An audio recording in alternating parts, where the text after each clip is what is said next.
talking about the amygdala, and I've come up with a new form of communicating about this amygdala, and this is going to be the file loading, which file you have loaded at this time.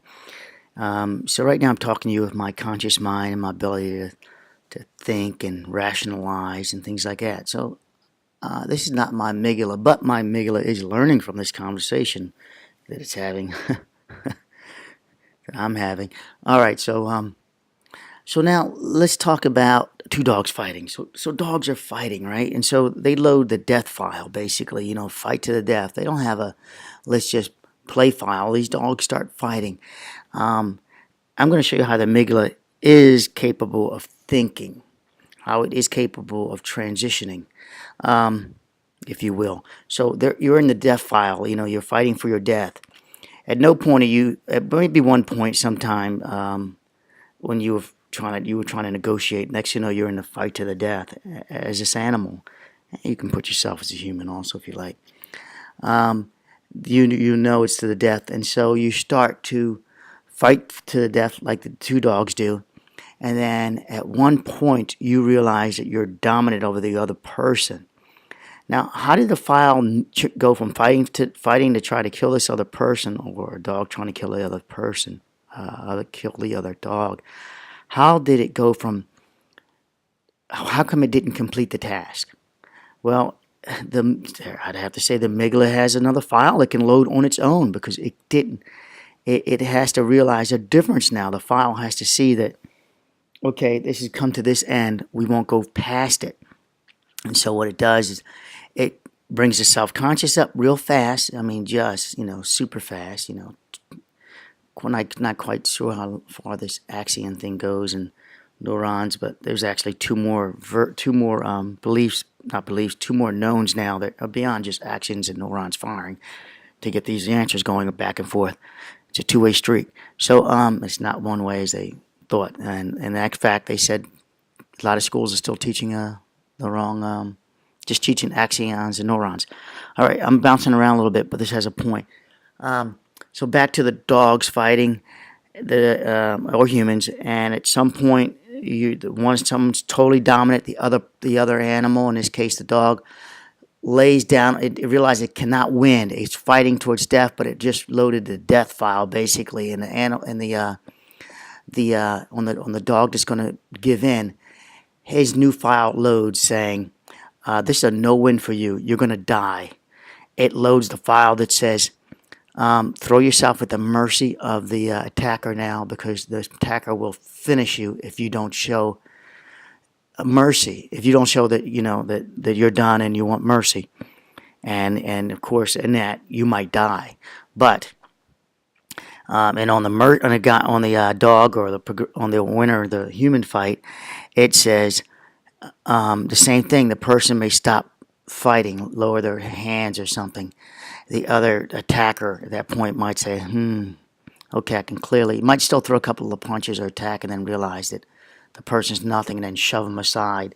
And you've seen that if you watch these fights on YouTube, where the person just may throw a couple more punches and you think they're being cruel, but then you see them all of a sudden stop. And you may even see them pick the person up or start caring for them, rolling them on their side or pulling them out of the street if it was there. Or another file might load that says, run, you're going to get in trouble, you're going to go to jail, and poof, and the person takes off, and you think they're being cruel, but that's another file. So you have multiple files they accessed.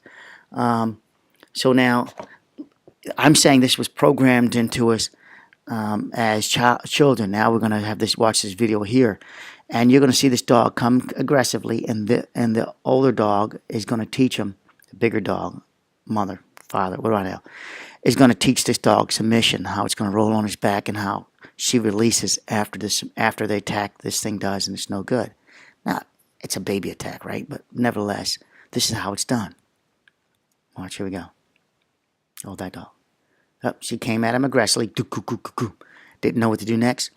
Mom or dad just quickly put her mouth around her throat and holds it there and rolls her over into the back, teaching her how to give in when attacking something dominant and you can't win.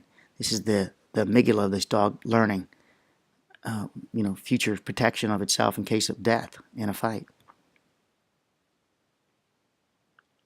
And there we have it, mouth around the throat.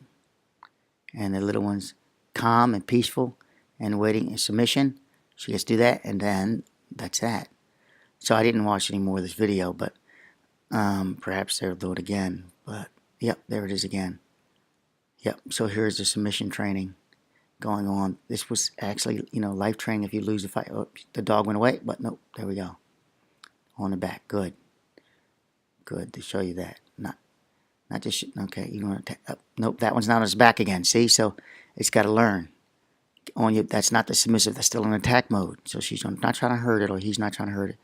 And the other one even helped to get on his back. Look, it's learning how to be dominant. That one there, that one's got him down. And establishing hierarchy with this one being next one in line by doing a dominant thing on this one. So this would be your aggressive animal when it grows up. The what people would think of as the it backed away from the mom. See, it's mimicking the mom. So that would be your narcissist, if you will. This would be everybody else. I hate to say that would be a narcissist, but we got to create a narcissist somehow. And look at this dog being bullied over its other kin, not the mom. Looking at put his hands up to the mom like, no, mom, don't do me. Ooh, challenging mom a little bit on the throat. This one. So just let's look at it. The file's being loaded. This one's still not giving. It's still got to learn a little bit. That one wants to learn how to be mom, actually. You figure the one's still attacking. This one's already learned it can't be mom, but it wants to show the other animals hierarchy also. Down. So that one's learning quickly. And she's consequently also teaching it also be like a loser all the time. Look, it just rolled over as soon as it was approached. So there we go. Now couldn't even do the attack. This one's an interesting one. It takes nothing to make it go into submission. So think of that as your own life, how quickly you give in and things like that. This would be a level of people.